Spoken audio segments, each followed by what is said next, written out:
anugerah-Mu boleh ada, boleh hadir dalam kehidupan kami. Kami ada sampai saat hari ini semua karena kebaikan Tuhan. Kami siap untuk memuji, membesarkan nama-Mu. Kami sambut ibadah siang hari ini dalam nama Tuhan Yesus. Haleluya. Amin. Oke, kita akan nyanyikan satu pujian, Ku Masuki Gerbangnya. Untuk memuji Tuhan itu nggak boleh malu-malu ya. Jadi kita harus memberikan yang terbaik untuk Tuhan Yesus. Yes. Boleh tepuk tangan sama-sama?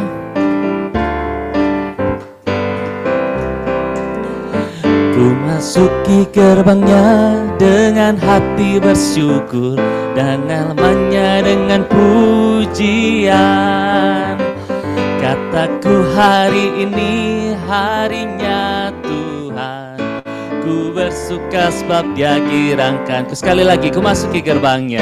Ku masuki gerbangnya dengan hati bersyukur, halamannya dengan pujian. Kataku hari ini harinya Tuhan, ku bersuka sebab Dia girangkanku. Bersama-sama, yeah.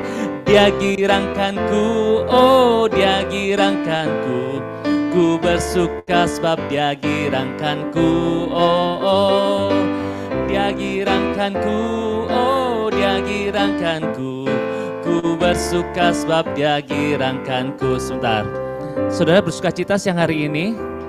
Kok nggak ada ini semangat? Saudara bersuka cita siang hari ini? Kita sehat, kita ada hari ini, itu semua karena kebaikan Tuhan. Setuju? Kita lebih semangat lagi untuk memuji nama Tuhan. Yeay. Ku masuki gerbangnya dengan hati bersyukur, halamannya dengan pujian. Karena hari ini harinya Tuhan, ku bersuka sebab Dia girangkanku. Dia girangkanku, oh Dia girangkanku. Ku bersuka sebab Dia girangkanku, oh Dia girangkanku, oh Dia girangkanku. Ku bersuka sebab Dia girangkanku. Lebih semangat lagi, Dia girangkanku. Dia girangkanku, oh Dia girangkanku. Ku bersuka sebab Dia girangkanku, oh Dia girangkanku, oh Dia girangkanku. Ku bersuka sebab Dia girangkanku. Ku bersuka sebab Dia girangkanku. Ku bersuka sebab Dia girangkanku. Berikan kemuliaan untuk Tuhan Yesus Kristus. Haleluya. Silakan untuk boleh duduk kembali, sahabat OCM Partner. Kita persiapkan hati kita untuk masuk ke dalam penyembahan, dan setelah itu kita akan mendengar firman Tuhan. Kita ada sampai hari ini sekali lagi, semua karena anugerah Tuhan. Penyertaan Tuhan itu sempurna atas hidup kita. Amin. Penyertaan-Mu Tuhan, segalanya bagiku, segalanya bagiku. Hadir-Mu di hidupku, terutama bagiku. Penyertaan-Mu Tuhan, penyertaan-Mu Tuhan, segalanya bagiku. Kini hadir-Mu di hidupku, terutama bagiku, terutama bagiku. Anugerah-Mu, anugerah-Mu,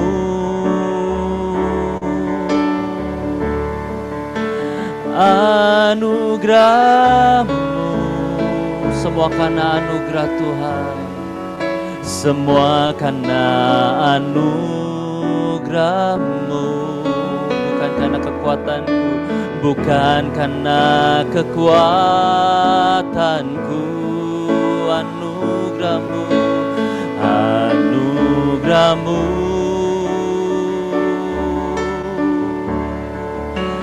anugerahmu Tuhan, kasih dan sayangmu, sumber kekuatan bagiku.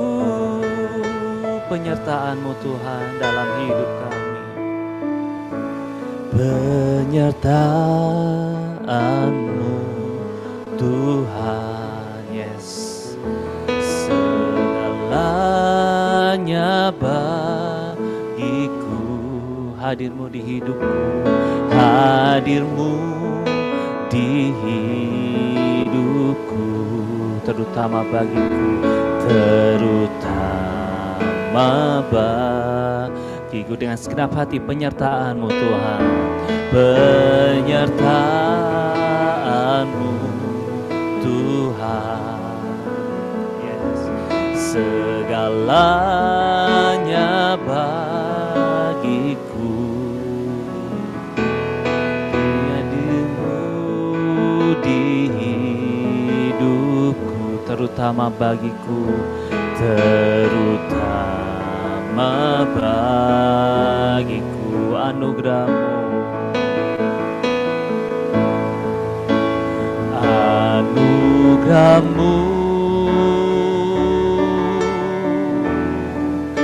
anugerah-Mu, semua karena anugerah Tuhan, semua karena anugerah-Mu, bukan karena kekuatanku, kekuatanku. Oh, anugerah-Mu,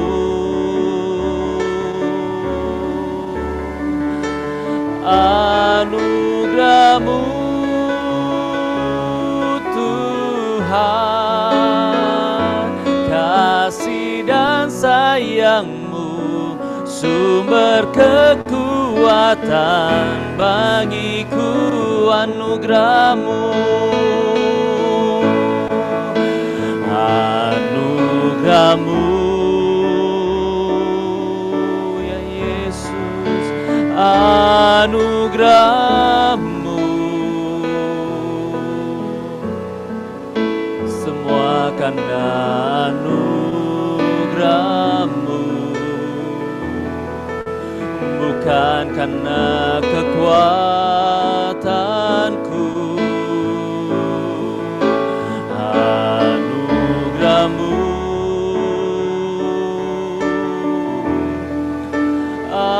anugerah-Mu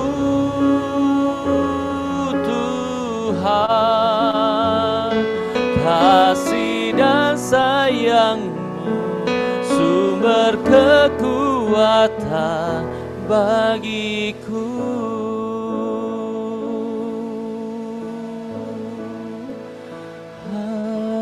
Haleluya,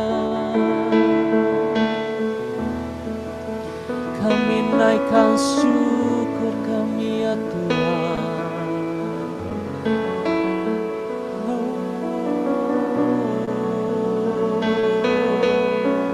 Kau sungguh baik buat kami.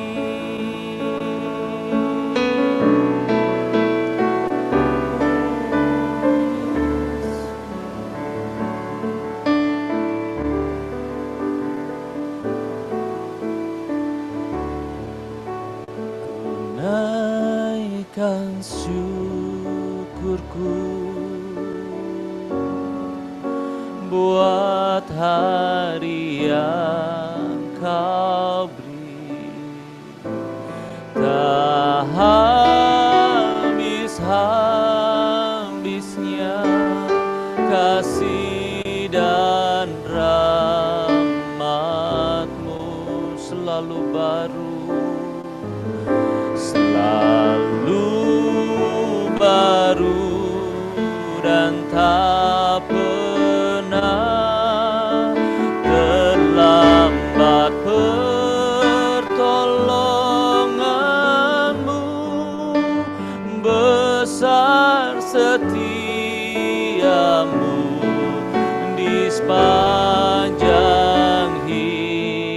saya jemput untuk bangkit berdiri. Ku naikkan syukur, ku naikkan syukurku buat hari yang Kau beri ya Tuhan.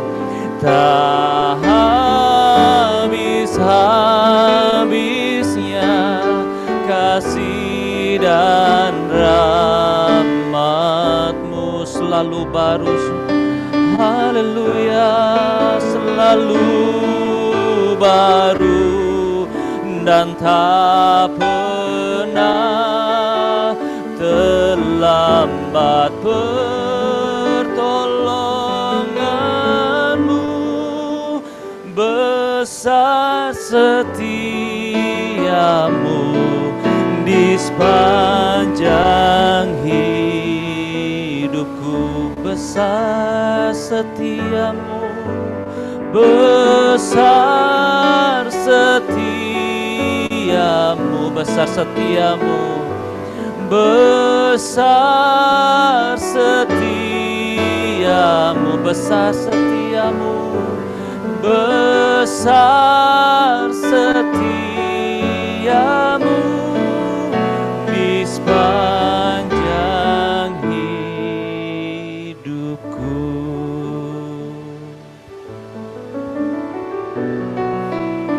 Terima kasih Tuhan. Memang benar karena anugerah-Mu kami ada di tempat ini Tuhan. Kami juga mau mendengarkan tentang anugerah dan kasih karunia Allah Tuhan. Bapa, tentang kerajaan Allah bukan hanya perkataan Tuhan, tapi kerajaan Allah bicara tentang kuasa Allah Bapa. Mari kami percaya roh Allah di dalam hidup kami itu nyata. Roh Allah di dalam hidup kami itu Tuhan, itu yang berbicara tentang kebaikan Tuhan, tentang kasih Allah atas setiap kami. Engkau yang berbicara di dalam nama Yesus Tuhan. Darah Yesus menutup bungkus setiap kami semua. Kami tahu ketika kami mendengarkan firman Tuhan, kami tahu ketika kami membaca firman Tuhan, ada peperangan rohani. Dan kami mau katakan kami ada di dalam kemenangan demi kemenangan. Semua disingkapkan, segala sesuatu yang Allah rindu untuk nyatakan kepada umat-Mu di tempat ini, kepada partner OCM saat ini dibukakan di dalam nama Yesus. Terima kasih Bapa, darah Yesus, sekali lagi darah Yesus menutup bungkus setiap kami di tempat ini. Haleluya, amin. Oke, teman-teman, terima kasih, saya anugerah dikasih kesempatan untuk bicara buat teman-teman di sini, dan saya percaya kita semua ganti-gantian mengalami yang namanya hubungan dengan Tuhan. Amin ya. Saya mau kenalkan, nama saya Vivi Yosida. Ya, kesibukan saya sebagai saya punya bisnis edukasi. Kita bekerja sama dengan teman-teman termasuk Kakak Yunita di sini ya, bantu saya untuk mengajar para siswa ya. Dan ya saya juga sebelumnya, saya dulu sebelum ke Kamboja saya juga sebagai karyawan, tapi saya ke Kamboja itu karena kasih anugerah saya dikirim ke Kamboja untuk memberitakan Injil, dan puji Tuhan teman-teman, 9 tahun dengan bahasa yang sama sekali saya tidak bisa bahasa Inggris waktu itu, saya tidak bisa bahasa Kamboja apalagi ya. Jadi bahasa Indonesia nggak laku saat itu di situ. Jadi saya belajar dengan 2 bahasa, dan puji Tuhan ya, Tuhan membukakan pintu anugerah buat saya juga berbisnis di situ ya. Kita mengambil barang-barang Indonesia ke Kamboja, termasuk juga barang-barang alat-alat ya, medical equipment kita bawa ke situ ke Kamboja. Dan saya nggak pernah jualan, tapi saya bisa karena anugerah Tuhan ya.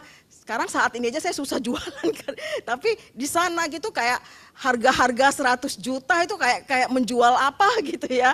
Dan ya itu karena anugerah Tuhan, karena kami harus mensupport ya, waktu itu mensupport pelayanan misi, karena yang kami layani adalah orang-orang ya menengah ke bawah, para yang saya layani waktu itu anak-anak muda, orang-orang anak-anak mahasiswa yang masuk ke dunia kerja seperti itu, dan mereka juga dari desa dan nggak tahu mau tinggal di mana. Waktu itu kuliah di Phnom Penh ibu kotanya, dan saya waktu itu buka ruko tempat singgah di situ, dan disitulah saya memberitakan Injil kepada mereka. Dan puji Tuhan saya punya sekarang ya saya mempersiapkan waktu itu ya, mempersiapkan murid waktu itu ya, mempersiapkan anak-anak muda untuk cinta Tuhan karena mereka latar belakangnya Buddha gitu ya. Jadi ya luar biasa. Sekarang saya udah diganti sama teman saya yang di Kamboja. Luar biasa, ada 300 gereja yang dibuatnya. Dia bersama dengan anak-anak yang dari kecil itu ya, dari berapa orang yang tinggal sama saya, wanita-wanita saat itu ya.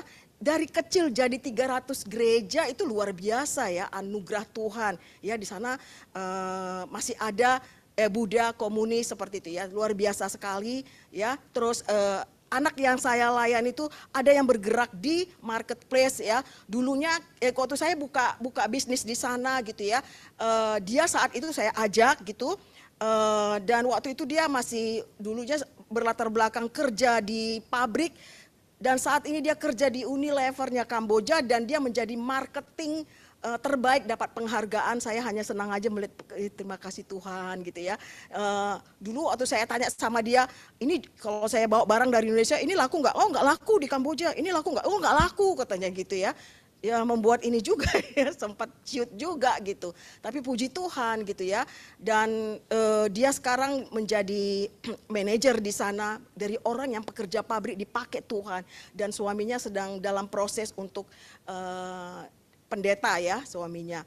Dan satu lagi yang saya lihat ya, anak yang saya layani dulu, yang saya muridkan, dia sekarang dibawa ke luar negeri ya, ke Paris ke untuk memberitakan Injil nanti bersama-sama dengan gereja lain ya, dan nanti hasil pemberitaan Injil itu diberikan kepada gereja-gereja lokal yang ada di sana. Saya lihat dia Paris, aktif sekali ya di Cina, ya itu. Dan saya melihat itu bagaimana pekerjaan Tuhan, jalan-jalannya Tuhan itu luar biasa. Saya lihat gitu ya. Padahal dari awal tuh saya benar-benar sedikit menangis ya waktu melayani mereka ya, menangis gitu ya, karena mereka kan sangat tidak menerima ya, tidak menerima apa yang saya bagikan, tapi itulah firman Tuhan waktu disampaikan tidak keluar sia-sia, dan mereka bertumbuh luar biasa ya. Bahkan ada yang calon jadi misionaris juga nanti di sana di Kamboja, dan teman saya yang dikirim ke sana juga yang menggantikan saya luar biasa, dan saya percaya saya dan teman-teman di sini juga luar biasa, amin ya. Dan kita sekarang saya dikasih kesempatan untuk bicara tentang jalan-jalan Tuhan. Ya kalau dibilang jalan-jalan Tuhan, ya banyak yang kita nggak ngerti ya, semuanya tuh sering sekali karena di luar di luar ya kita nggak bisa ya mengatakan ya, nggak bisa mengatakan bagaimana nggak terkatakan apa yang menjadi pemikiran Tuhan itu kita nggak bisa. Tapi satu hal gitu ya, satu hal kita percaya ya. Nah, yang saya mau bagikan di sini bukan tentang kita gitu, tentang bagaimana saya singkapkan bagaimana cara Allah bekerja untuk hidup saya gitu ya. Nah, coba di ini. Jadi kalau jalan-jalan Tuhan itu ya, kita sering sekali ya, kalau misalnya ya kita sering dikatakan bersyukur gitu ya. Bersyukurlah dalam kesusahan, bersyukur, iya benar, amin, bersyukur. Tapi kita tuh bagaimana dalam keadaan sukacita ya kita bersyukur, ya gampang ucap syukur. Tapi bagaimana bersyukur di saat kita mengalami kegagalan, ya, di saat kita mengalami kekecewaan, di saat apa yang kita sudah plan gatot gitu ya, tahu gatot kan ya, masih ini ya, gagal total gitu, nggak sesuai dengan apa yang kita alami gitu ya, apa yang kita dapat janji Tuhan, baca firman dapat janji Tuhan ternyata nggak sesuai gitu. Nah itu gimana gitu ya. Nah kita semua nggak ada yang dibilang nggak ada yang kebal dengan itu. Selama kita masih ada di dunia, tubuh manusia itu terdiri dari 3 ya, roh, jiwa, tubuh. Dan akibat dosa Adam dan Hawa, tubuh kita ini masih daging ya. Jadi dengan kelemahan kita, dengan keterbatasan kita, ya kita pasti akan mengalami yang namanya kekecewaan ya. Dan saya, ini adalah ayat yang saya selalu, yang rema saya, yaitu 2 Korintus 12 ayat 9. Tapi jawab Tuhan kepadaku, cukuplah kasih karuniaku bagimu, sebab justru dalam kelemahanlah kuasaku menjadi sempurna. Sebab itu terlebih suka aku bermegah atas kelemahanku, supaya kuasa Kristus turun menaungi aku. Nah, ini yang saya ingat, bukan saya mencari-cari kegagalan, enggak, saya mau pengen menang ya kan. Tapi ketika saya mengalami kekecewaan ya, ketika saya mengalami hal-hal yang saya tidak inginkan secara daging, saya ingat ini karena di sini ada kuasa yang saya lihat. Di sini ada pengenalan bagaimana cara Tuhan bekerja, saya lihat di sini. Ya, di sini ini yang menguatkan saya. Nah, kalau kita melihat baca firman itu kita selalu lihat konteks ya. Konteks yang ada di sini di Korintus itu adalah ini kan Korintus yang nulis kan si Paulus ya. Paulus itu ya memberitakan Injil di Korintus, ada jemaat, terus ada suatu masalah, terus jemaatnya mengalami banyak masalah, barbar lah saat itu ya. Korintus itu, di gereja Korintus itu ada konflik ya, ada konflik ya, tengkar, perpecahan gitu ya. Terus juga ada ya perkawinan yang nggak sehat ya, pernikahan yang nggak sehat. Seks yang nggak sehat gitu ya, terus juga barbar lah pokoknya ya, karena di situ era perdagangan gitu. Nah, Paulus gitu ya, Paulus saya melihat ya, saya kadang-kadang nangis gitu ya, lihat Paulus ngomong sama mereka, menasihati mereka dengan kasih karunia. Paulus menceritakan tentang Allah. Paulus nggak memframing mereka. Oh, kamu berbuat dosa maka kamu akan melakukan kamu Allah menghukummu. Enggak. Dia konsisten menceritakan tentang bagaimana supaya mereka fokus kepada Allah. Dia terus menceritakan, bahkan ini yang dikatakannya, bahkan dia ditolak ya, dia ditolak. Sampai dia mengatakan, bertahanlah gitu ya. Kalau kita melihat orang bebal ya gimana rasanya kan ya. Rasanya nggak sanggup untuk mengatakan itu. Tapi Paulus bicara, bertahanlah. Nanti kedatangan Yesus kedua kalinya kita diangkat. Gitu ya. Di dalam keberdosaan mereka, dia memberitakan anugerah, kasih karunia, dia konsisten, ya dia konsisten di situ. Ini yang saya lihat luar biasa sekali. Dan dia mengatakan ini saat dia ditolak. Dia mengatakan ini saat dia ditolak loh gitu ya. Jadi dia ceritakan dan akhirnya orang-orang di Korintus itu akhirnya menerima dia. Itu nanti teman-teman bisa baca ya. Kita suka baca firman ya supaya kita bisa melihat. Oke, nah jadi saya tuh ya, kami dulu di Kamboja gitu ya, kita kan diaspora gitu, sering mengalami masalah yang tidak sama dengan waktu kita yang di negara kita. Jadi waktu kita alami itu yang umumnya ya biasanya itu adalah cross culture, satu, kedua kesepian gitu. Jadi ada masalah-masalah yang kita hadapi sehingga kita difasilitasi oleh saat itu oleh KBRI gitu ya. Dia dikirim psikolog gitu di situ ya. Dan saya jarang datang, saya sekali datang gitu ya, karena banyak kali filsafat yang nggak sesuai dengan kebenaran. Tapi ada satu yang saya ingat gitu, dia bilang, masalah kita memang tergantung responnya kita, benar, tergantung respon. Tapi yang paling penting adalah di atas respon yang paling utama siapa di dalam diri kita. Jadi itu orang yang nggak ada agama loh, kita waktu itu kita tidak ada agama di situ, tidak membawa nama agama. Jadi dia bilang manusia itu punya ambisi, ya, manusia itu punya jiwa, iya, punya keinginan, iya, gitu ya, punya kerinduan, iya, gitu, itulah jiwa, perasaan kita. Tapi respon kita di situ. Tapi ada sebenarnya, mereka bilang, ada sebenarnya ruangan yang banyak orang tidak tahu, ya, banyak orang tidak tahu yang itu yang sebenarnya yang mempengaruhi respon kita, sehingga kita harus dealing dengan ruangan itu katanya. Sehingga ketika kita dealing di situ, kita akan melihat bagaimana. Makanya kita disuruh bersemedi ya, bersemedi gitu ya, ada itu ya, bersemedi supaya kita disuruh diam, dipakai musik gitu ya. Enggak, kita disuruh duduk dipakai musik gitu ya. Dan saya bilang dalam hati saya bilang sama teman-teman, sebenarnya apa yang dia bilang betul, tapi jawabannya sudah ada di Alkitab. Apa di ruangan itu? Roh Allah. Iya, Roh Allah.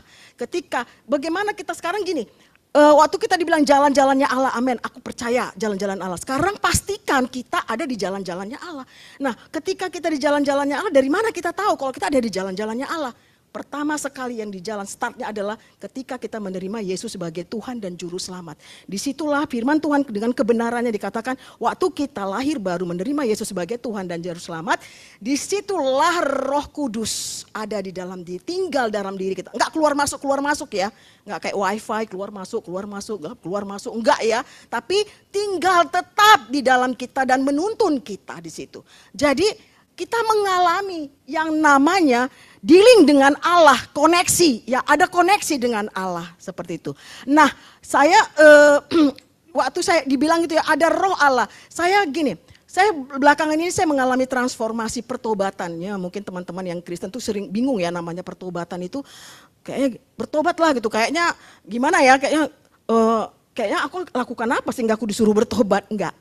Pertobatan kekristenan itu bukan dari jahat ke yang baik. Ya, bukan saya bilang kita nggak melakukan yang baik ya, bukan. Itu agama yang dari jahat ke yang baik. Pertobatan kekristenan itu adalah metanoia. Tahu arti metanoia? Jadi kalau kita pernah dengar ya, Yohanes Pembaptis, dulu saya waktu baca Yohanes Pembaptis itu kayaknya dia tuh kayaknya saya gambarkan kayak seram gitu. Bertobatlah katanya. Jadi kata-kata pertobatan tuh ada di situ. Jadi dia bilang bertobatlah sebab kerajaan Allah sudah dekat katanya. Pernah ya dengar ya? Ada ya. Sebenarnya kalau secara konteksnya ya, saat itu orang-orang Israel sebelumnya mengalami apa? Mengalami suatu kayak trauma, kayak mentalnya kayak udah mental miskin, kayak apa? Karena apa? Mereka dulu mengalami pembuangan di Babilonia.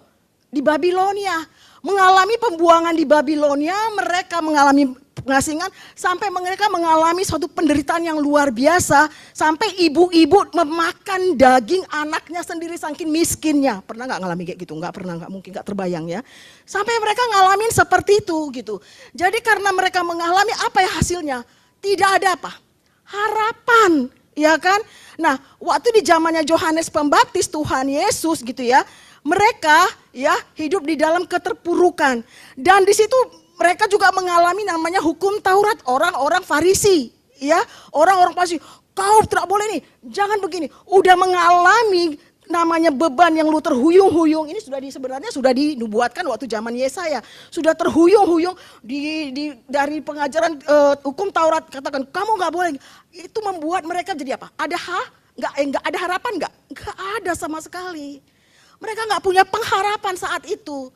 Jadi waktu ketika Yohanes Pembaptis bilang, bertobatlah, kalau kata aslinya itu namanya metanoia. Metanoia itu artinya apa? Perubahan. Kalau di bahasa Inggris namanya repentance. Tidak memadai sebenarnya kata repent. Repent itu adalah melihat diri sendiri. Aku menyesal, ya, aku begini, aku memang gagal, aku salah, aku begini. Jadi penyesalan, tapi kata repentance itu tidak memadai. Nah, metanoia itu adalah perubahan, ya, perubahan apa? Perubahan pemikiran, ya, perubahan. Jadi perubahan yang dari awalnya kita melihat diri kita sendiri, ya, diri kita sendiri berubah jadi memandang Allah. Itulah penyingkapan. Kita melihat Allah itu siapa, Allah kita siapa. Kasihnya Allah itu siapa gitu. Jadi waktu Yohanes mengatakan bertobatlah, metanoia, lihat seperti kayak ada di Yesaya, dia dinubuatkan ya. Lihatlah rajamu telah tiba. Artinya apa? Ini yang menyingkapkan semuanya tentang Allah. Ini yang menyingkapkan. Jadi ketika kita tahu Allah kita, siapa Allah kita, ya, respon kita di dalam kebenaran walaupun banyak proses. Jadi kita harus tahu dulu bagaimana saat aku kecewa, di saat aku begini, kita harus tahu diawali dengan pengenalan kita sama Allah dulu. Respon Allah gimana di saat aku kecewa? Respon Allah gimana di saat aku gagal? Ya, respon Allah gimana di saat aku ini nggak bisa ngapa-ngapain? Allah di mana gitu? Itu yang harus kita lihat. Bukan kita, aku salah, aku gagal gitu. Saya melihat perbedaan antara Yudas dengan Petrus. Mereka sama-sama gagal ya. Petrus tuh gagal banget, dia ngomong-ngomong aja ngomong. Nah, Petrus responnya berbeda dengan Yudas. Yudas responnya Karena Yudas itu memang mereka sama-sama selama 3,5 tahun ketemu dengan Tuhan, ya kan? Tapi saya melihat responnya Yudas menganggap Yesus itu hanya rabi, guru zaman itu, pengajar gitu. Beda dengan responnya, karena itu sesuai dengan respon kita tuh sesuai cara kita memandang Allah tuh sesuai dengan respon kita sesuai dengan bagaimana cara kita memandang Allah. Nah kalau si Petrus responnya dia selalu katakan Tuhan, Tuhan gitu ya. Karena dia mengenal Allahnya. Nah ketika menghadapi kegagalan sama-sama mereka gagal. Si Yudas itu kan Judas Iskariot kan dia mengkhianati ya kan. Si Petrus dia bagaimana? Petrus dia menyangkal tuh sakit loh. Misalnya gini ya, saya misalnya sama kakak Aster. Dia karena dia pengen pengen dia dilindungi karena dilihatnya saya atau dia pokoknya kalau ditanya kenal Vivi enggak? Oh saya enggak kenal tuh, padahal kami sama-sama. Sakit loh itu, apalagi dia melihat selama 3,5 tahun bersama dengan Tuhan. Ketika dia menyangkal Tuhan Yesus sebenarnya sakit. Tapi itulah dia mengalami kegagalan, tapi responnya Petrus nanti kita lihat. Kenapa dia akhirnya menjadi pemenang. Ya, Yudas responnya karena dia pengenalannya sama Tuhan dia fokusnya selama datang ke Tuhan itu ya uang. Tuhan Yesus dianggapnya guru, rabi. Akhirnya berakhir dengan bunuh diri, menyerah. Ya, jadi kita melihat respon kita tergantung dengan pengenalan kita sama Tuhan. Bagaimana Tuhan di dalam kita? Bagaimana Tuhan saat kita gagal, di mana Tuhan kita? Apa yang diresponkan Tuhan terhadap kegagalan kita? Apa respon kita? Saya mau kasih tahu respon Petrus. Bukan yang satu lagi tentang responnya Allah, Bang. Respon Allah kita dulu ya, kita utamakan dulu bagaimana respon Allah. Respon Allah terhadap kegagalan, kecewaan kita yang saya dapatkan pertama. Allah memburu, mengejar kita untuk memulihkan. Saudara, waktu Adam jatuh di dalam dosa, siapa yang pertama sekali datang yang membuka hubungan komunikasi? Tuhan. Di mana kalian? Bukan Adam. Adam responnya bagaimana? Lari ya kan? Sembunyi ketakutan. Adam di mana? Bukan Allah nggak tahu memang tahu. Tapi karena saya waktu dibilang itu ada bahasa aslinya, sebenarnya ya bahasa Tuhan menanyakan, di mana kalian? Itu sebuah tangisan. Tangisan Firdaus di Firdaus. Tangisan Allah kehilangan Adam. Waktu Adam jatuh dalam dosa. Jadi kami ketakutan Tuhan. Dia takut, bukan takut sama Tuhan karena respect, ketakutan dia Tuhan akan menghukum dia. Jadi Tuhan nanya terus, dia nanya terus. Terus kenapa kau tahu kau telanjang? Tuhan nanya, emangnya Tuhan gak tahu? Tahu. Tapi Tuhan ingin supaya Adam saat dia jatuh dalam dosa, saat dia jatuh dalam kegagalan, karena manusia itu sifatnya selalu lari sama Tuhan. Gak bilang karena daging kita jatuh dalam dosa, manusia itu sebenarnya tidak ada keinginan datang ke Tuhan. Tapi itu semua adalah karena apa? Responnya Allah sama kita. Dari mana respon Allah? Pengenalan Allah. Kita belajar mengenal Allah, kita tahu Allah kita baik. Itu yang mau kita bukakan di sini. Jadi respon Allah tuh terhadap jatuhnya si Adam dengan dosa bagaimana? Mengejar, memburu, ya kan? Untuk apa? Untuk memulihkan, bukan untuk mendakwa, bukan untuk apa? Kamu gagal, memang kamu kayak gini, makanya kamu begini. Enggak. Tuhan memulihkan. Jadi si Adam waktu itu dia bikin apa? Bikin daun untuk menutupi ketelanjangan. Ya, itu bicara tentang perbuatan kita. Sering sekali kita mau berkenan di hadapan Tuhan, kita mengandalkan perbuatan kita. Tapi Tuhan bagaimana dilakukan? Dibukanya itu daun, diganti dengan apa? Kain apa? Kulit domba. Nah, kulit domba itu ada dari mana?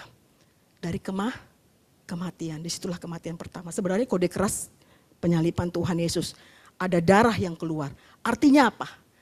Artinya darah keluar untuk menutupi kegagalan kita. Menutupi kekecewaan kita.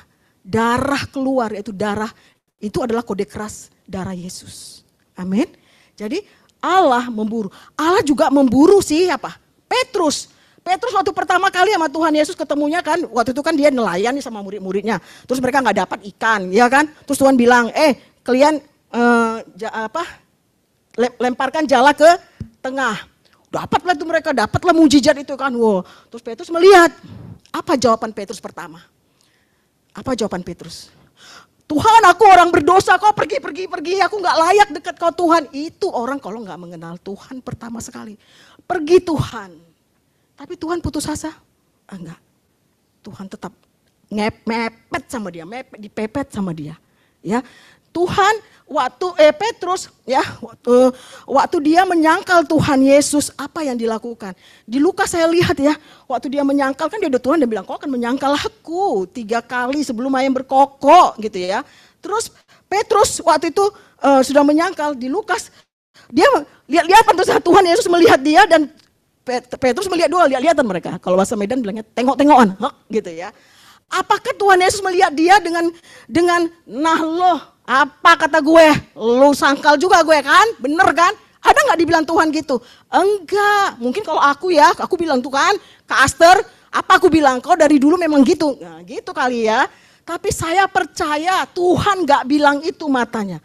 Saya percaya Tuhan bilang, semangat Petrus. Dari mana saya tahu, saya rasakan itu semangat Petrus. Waktu Tuhan Yesus bangkit, ya, Tuhan Yesus bangkit, yang melihat pertama kan wanita-wanita kan. Lalu apa kata malaikat? Katakanlah kepada murid-murid itu dan Petrus. Tuhan mengistimewakan Petrus karena Tuhan tahu Tuhan akan memulihkan dia. Pemulihannya di mana? Pada waktu mereka ketemu terakhir, Tuhan menampakkan diri waktu terakhir ya. Terakhir waktu mereka menjala ikan, ya, menjala ikan lagi kayak dejavu ya dengan yang tadi ya di Tiberias menjala ikan gitu ya. Terus mereka dalam keadaan frustasi saat itu, masuk lagi ke kehidupan lamanya ya. Petrus sudah mengalami Yesus tapi dia masuk kepada kehidupan lamanya. Tapi lihat responnya beda loh. Respon dia sama Tuhan Yesus waktu dibilang Yohanes, kan waktu Tuhan lemparkan jalannya ke tengah. Lalu apa kata Yohanes? Yohanes kan dia GR sekali tuh, dia bilangnya aku orang yang dicintai Tuhan gitu. Bagus tuh orang GR, dia tahu dia dicintai Tuhan. Nah, terus Yohanes bilang, ya kan domba mengenal gembalanya, suara gembalanya. Itu Tuhan.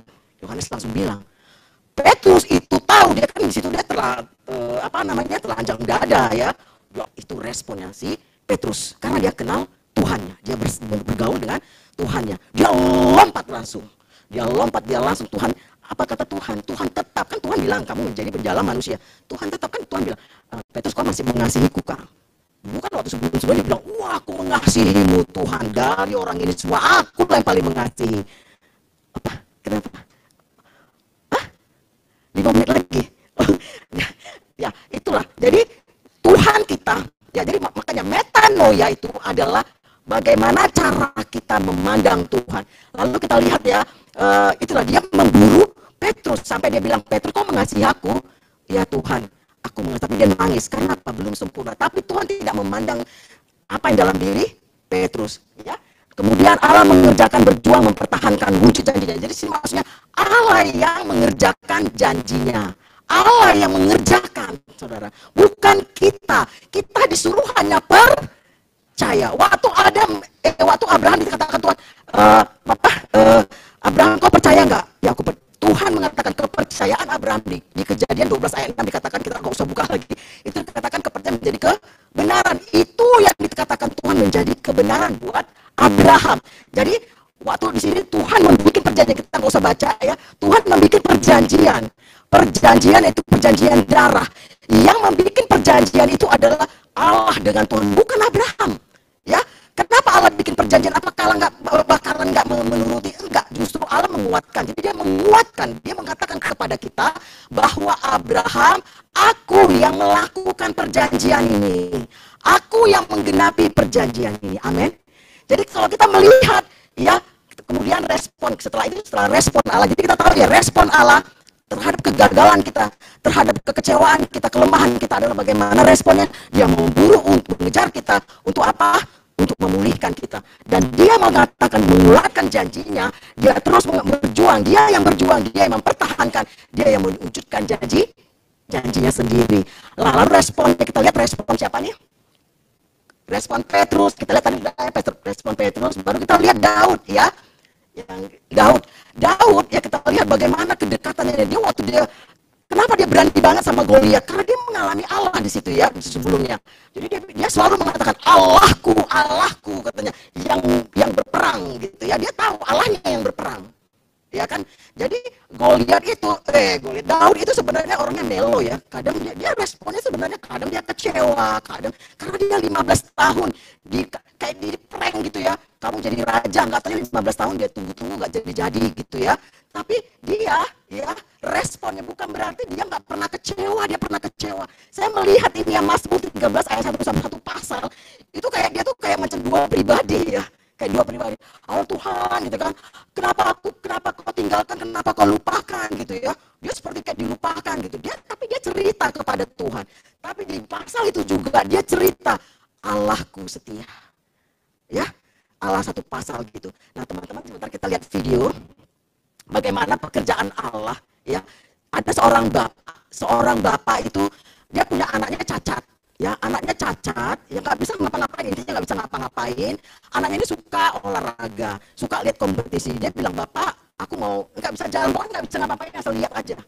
Cuma melihat, dia nggak bisa ngapa-ngapain. Dia bilang sama Bapak, aku mau ikut kompetisi. Dia bilang, lihat. Di sini ada Iron Man. Ada ini. Told the ocean you can only come sepeda this far,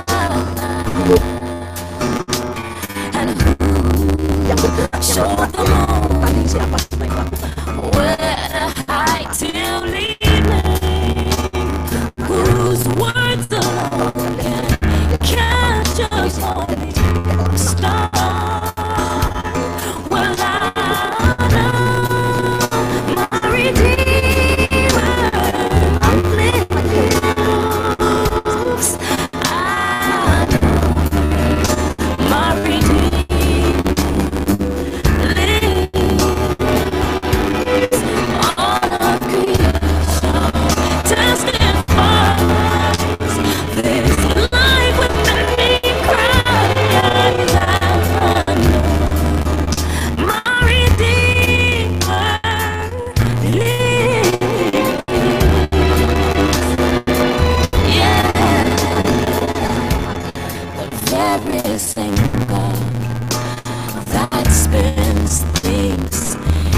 kekecewaan, apapun Tuhan sudah siap bersama-sama dengan kita.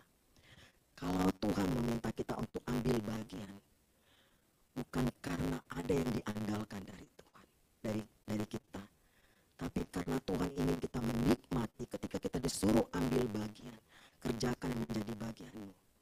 Itu artinya supaya kita melihat bagaimana cara Allah bekerja, bagaimana Allah sudah siap. Mungkin Allah sudah siap kau akan gagal di sini, tapi Allah sudah siap dengan itu semua. Allah mempercayakannya karena Allah sudah siap untuk membawa kita kepada panggilan kita dan kita semua finishing. Yang kita pastikan kita ada di jalannya Tuhan. Terima kasih Bapa. Bapa kami yang kami tahu Tuhan, Bapa kami baik, Bapa kami setia, Bapa kami yang berjuang kepada kami. Kalaupun Tuhan kami mengalami sesuatu yang mungkin menyakitkan, tapi kami tahu Tuhan, Engkau siap untuk kami membawa, membangkit dan memulihkan hati kami di tempat ini Bapa. Terima kasih ya Tuhan. Terima kasih buat saudara-saudara Tuhan, partner OCM, bahwa mereka semakin mengenal Engkau Tuhan, semakin menantikan Engkau, semakin mencari-cari Engkau, mencari kebenaran Engkau, sehingga disingkapkan semua tentang apa yang Allah lakukan atas setiap kami di tempat ini. Terima kasih Bapa, kami mau serahkan semuanya hanya di dalam nama Yesus. Amin.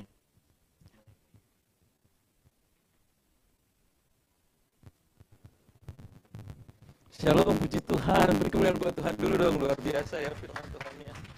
Saya mau sedikit rekap ya, firman Tuhan tadi ada beberapa yang menarik menurut saya. Allah memburu mengejar kita untuk memulihkan saat kita gagal ya. Kita sering gagal, ya, kita sering kalah gitu ya, tapi Tuhan bukan menghukum, tapi mengejar kita untuk memulihkan kita. Makanya Yesus harus mati di kayu salib karena Dia mengejar kita untuk menyelamatkan kita dari dosa. Yang kedua, dalam kelemahan kita kuasa Tuhan menjadi sempurna. Jadi kalau kita ada kelemahan di pekerjaan gitu, aduh Tuhan saya nggak mampu, saya nggak bisa. Justru di saat itulah kita bisa melihat pekerjaan Tuhan sempurna dalam hidup kita. Jadi kita jangan nggak perlu selalu kuat gitu ya, nggak perlu selalu hebat di kerjaan kita ya. Kalau kita lagi lemah, justru saat itulah kita bisa bilang Tuhan, aku butuh Engkau. Kalau kita terus-terusan kuat, kita nggak butuh Tuhan ya.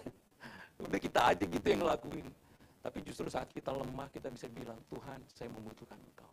Dan kuasa Tuhan jadi sempurna, kita jadi semakin bergantung pada Tuhan dalam segala apapun yang kita lakukan. Oke, puji Tuhan. Terima kasih Kak Vivi. Saya melihat juga Kamboja sangat diberkati ya dengan kehadiran teman-teman di sana ya. Luar biasa. Mereka tadinya ya Bapak Ibu tahu ya, korban Pol Pot ya, kejahatan yang luar biasa dulu ya. Banyak orang dibunuh di sana, tapi puji Tuhan saat ini sejarah sedang diubah oleh teman-teman kita. Ada 300 gereja dibuka, itu luar biasa sekali. Banyak yang menjadi anak-anak kecil diajarin bahasa Inggris, diajarin komputer, diajarin sekarang di sana sedang dilakukan itu. Dan akan ada generasi yang lebih baik, lebih luar biasa ke depannya. Puji Tuhan ya, Kamboja diberkati Tuhan. Kalau Bapak Ibu, Tuhan panggil ke negara mana silahkan. Jerman juga butuh, Inggris butuh loh. Iya, sekarang makin banyak. Kemarin ada satu misionaris kami di Denmark ya, dia bilang di sana ada begitu banyak refugees yang membutuhkan Tuhan. Bahkan orang-orang Iran gampang sekali dibawa ke gereja. Diajak aja ke gereja, langsung mau. Begitu butuhnya mereka akan kasih Tuhan. Jadi ada yang mau ke Eropa, silakan juga. Untuk membawa banyak orang datang kepada Tuhan. Ya, Yesus sangat dibutuhkan dan kita bersyukur kita di tempat ini mau menceritakan Yesus kepada banyak orang. Silakan mungkin sekarang bagi offering untuk mendukung pelayanan OCM ini, OCM partner boleh memberikan offeringnya. Kalau memang nggak bisa kiris, ada juga kantong diedarkan. Kalau enggak, ya. Sambil nyanyi Bapak sentuh hatiku ya.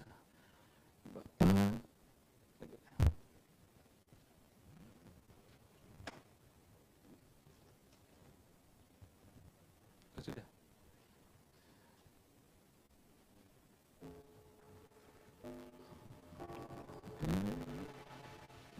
Bapak sentuh hatiku ya.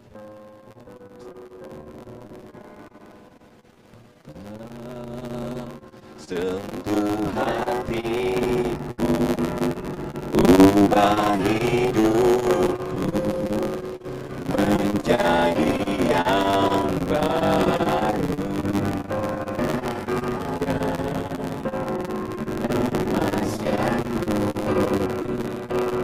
Kau membentuk bencana hatiku,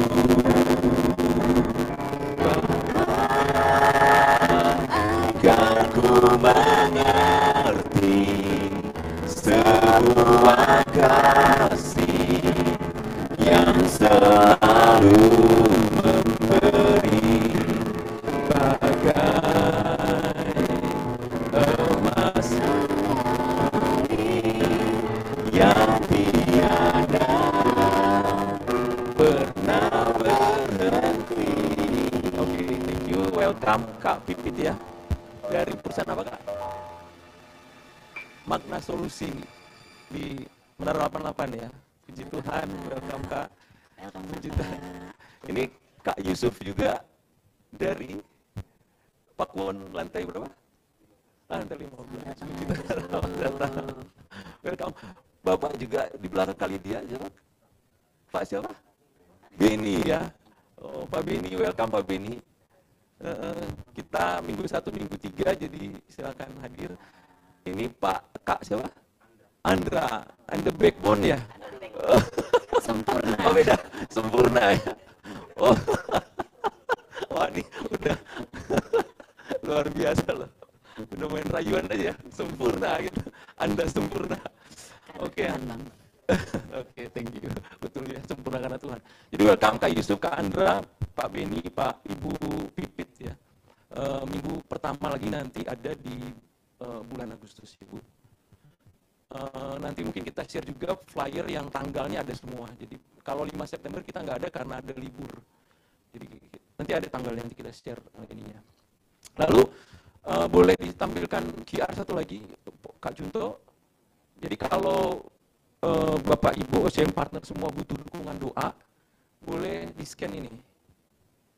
Kita juga mau berdoa buat rekan kita sebentar ya, yang ibunya mengalami ini ya, sedang dalam kondisi sakit, kita doakan. Ada? Oh 5 menit, oke. Oke, kita akan berdoa ya, kita akan tutup satu pujian lagi, Bapak sentuh hatiku, kita berdoa. Mari kita teduhkan hati kita di hadapan Tuhan.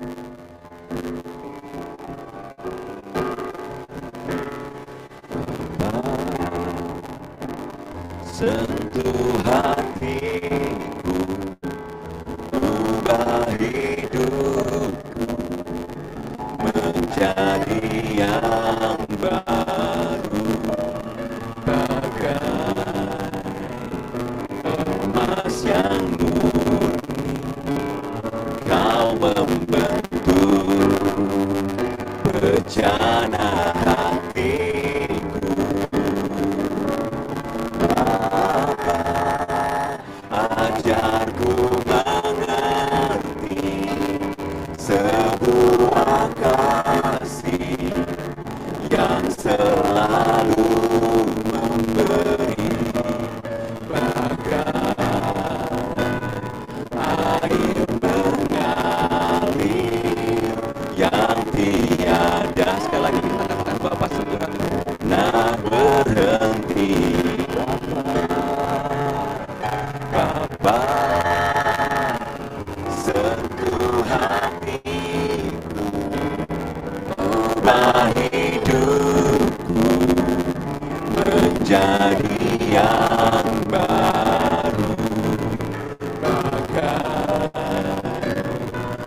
emas yang murni. Kau membentuk bejana hatiku,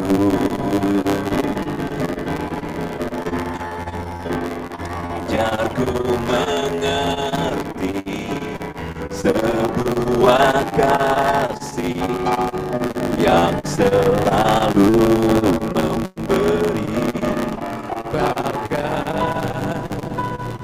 air mengalir yang tiada pernah berhenti, bagai air mengalir, bagai air mengalir yang tiada pernah berhenti. Bapak, kami berdoa Tuhan, siang hari ini kami bersyukur untuk ibadah yang luar biasa, satu momen Tuhan di mana kami bisa mendengarkan firman Tuhan, bisa bertemu dengan Tuhan kami yang luar biasa, yang mengejar kami untuk memulihkan kami, untuk membangkitkan kami, untuk menjadikan kami pribadi yang lebih baik Tuhan, menjadikan kami pribadi-pribadi yang istimewa Tuhan, yang luar biasa di hadapan Tuhan. Kami bersyukur Tuhan, terima kasih. Kami berdoa Tuhan buat ibu dari rekan OCM partner kami berdoa di dalam nama Yesus, sembuh, terjadi kesembuhan saat ini dalam nama Yesus. Kalau saat ini beliau sedang sakit, kami berdoa Tuhan, tidak ada yang tidak mungkin bagi Allah, dan tidak ada yang tidak mungkin bagi orang percaya.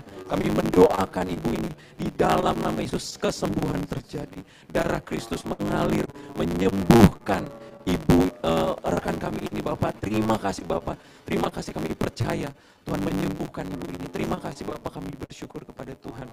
Terima kasih Tuhan, kami mau tutup ibadah kami hari ini. Kami percaya Tuhan ingin memberkati kami. Mari arahkan hati, pikiran, tangan kita kepada Tuhan. Tuhan menyertai wajahnya, menyertai kita dengan wajahnya, dan memberi kita kasih karunia. Tuhan menghadapkan wajahnya kepada kita dan memberi kita damai sejahtera. Terima kasih Bapak, terima kasih. Kau yang luar biasa, Kau yang ajaib, Kau yang akan menuntun kami sepanjang waktu kami Tuhan, dari saat ini sampai selama-lamanya. Terima kasih Bapak, di dalam nama Yesus kami berdoa. Haleluya, kita sama-sama katakan amin. Puji Tuhan, berikan kemuliaan buat Tuhan. Terima kasih buat rekan-rekan OCM partner. Sebelumnya kita mau foto dulu, tapi tetap di tempat duduknya saja. Boleh minta tolong minta